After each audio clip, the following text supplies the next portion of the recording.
Bonjour les amis, j'espère que vous allez bien.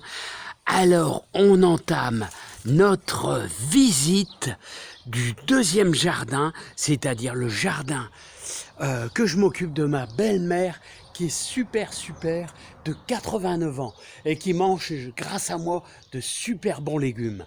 Allez les amis, c'est parti. Alors j'espère que vous allez bien. Petite visite. Alors ici avec les Lysimac en jaune.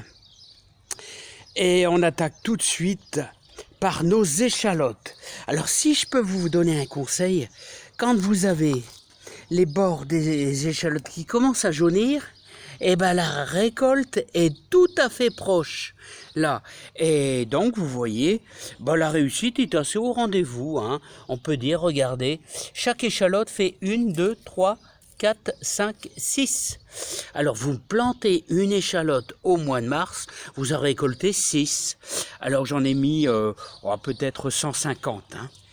Voilà, donc les amis, j'espère que vous allez bien. Regardez là, hop, voilà le tournesol. Voilà, qui est venu tout seul, certainement, dans le compost. Alors, vous avez dans les échalotes quelques pieds de tomates qui sont venus. Je pense que je vais les laisser. Ça fera bien plaisir à ma belle-mère. Il y a des tomates cerises, comme il y a des tomates assez grosses. Regardez, ces dernières échalotes sont vraiment magnifiques. Là, par contre, je les ai mis un petit peu plus tardivement. Donc, forcément, elles vont rester au moins encore 15 jours.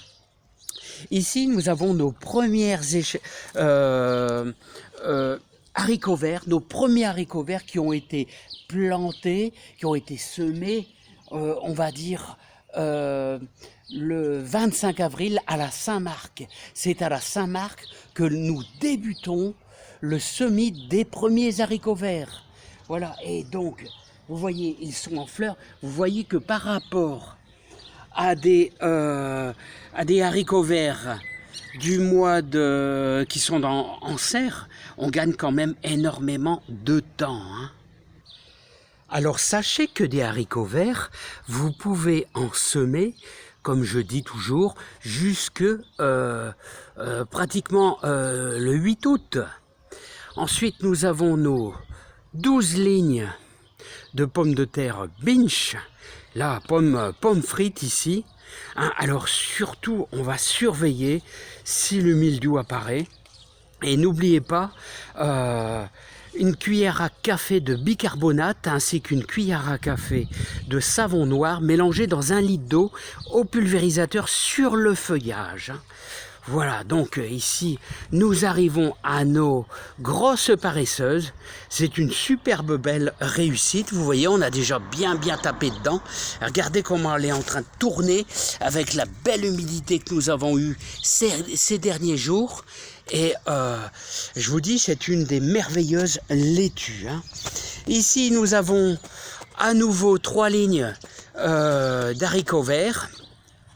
Alors vous voyez l'espacement qui permet de passer votre pied. Mais bon, honnêtement, laissez un peu plus.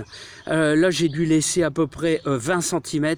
C'est quand même mieux de laisser 25 cm, qu'on puisse passer entre les lignes. Et là, vous voyez les haricots beurre. Alors les haricots beurre, n'oubliez pas de les buter, hein, avec votre binette. Là, quand ils sont petits comme ça, c'est encore un petit peu juste, mais avec votre binette, vous ramenez la terre comme ceci pour les buter, pour maintenir bien le pied. Hein. J'aurais dû vous le faire voir, ça aurait été plus précis. Voilà, donc je vais essayer de vous faire voir ça, le butage des haricots verts. Pour ceux qui débutent dans le jardin, tout simplement on ramène la terre comme ceci. Voilà, moi je suis en train de filmer, vous savez, donc il faut faire ça avec les 2 mains et vous ramenez jusqu'au pied délicatement. Voilà, pas trop. Voilà, comme ça vous avez un super bon maintien des racines de l'haricot vert. Hein. Haricot vert comme haricot beurre, hein. C'est la même chose. Donc voilà. Alors, sachez qu'aujourd'hui c'est un jour racine. Vous pouvez semer quelques carottes, il n'est pas trop tard. Hein. Et semer également des radis. Hein. Voilà, on a fait le tour, hein, de ce jardin. Là, bon, on a quelques pieds de courgettes là-bas, 2 pieds de courgettes. Là-bas, bon, vous connaissez, rien de bien, c'est assez familier. Et là, on va surtout surveiller un petit peu les pommes de terre contre le mildiou, hein. Voilà, bien les amis, on va terminer notre petite vidéo. J'espère que chez vous, ça va bien. On va arriver dans la fameuse récolte des échalotes, là. Vous voyez, qui deviennent jaunâtres là-bas. Hein, donc ça, c'est très très bon signe, hein. Bon, bah, je vous remercie. Regardez ces belles fleurs, c'est fantastique. Ça met beaucoup de gaieté dans le jardin. Et je vous invite vraiment à mettre des rosiers tout autour de votre jardin. Hein, ça apporte de la gaieté et de la bonne humeur et l'envie surtout de jardiner, hein. Allez, je vous dis à bientôt. Plein de plaisir et de joie et de bonheur chez vous. Allez, bye bye. Bye bye les amis.